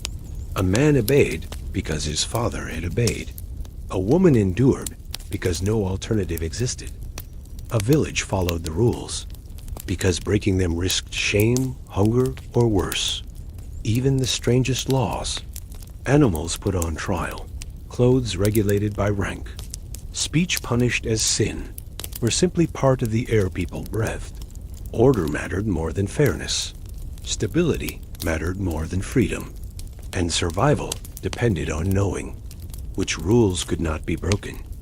Yet beneath the weight of regulation, quiet defiance endured. A meal shared after curfew, a forbidden word whispered in trust, a custom bent just enough to let life continue. And perhaps that is the most human truth of all, that people adapt, even inside systems built to control them. That obedience can become invisible until time finally reveals how strange it was. So rest now. The bells are silent. The watch has passed. No rule demands your obedience here. Sleep gently, knowing you have walked through a world where control shaped every breath. And still, humanity endured. Good night, and may the quiet echoes of those medieval rules fade softly into sleep.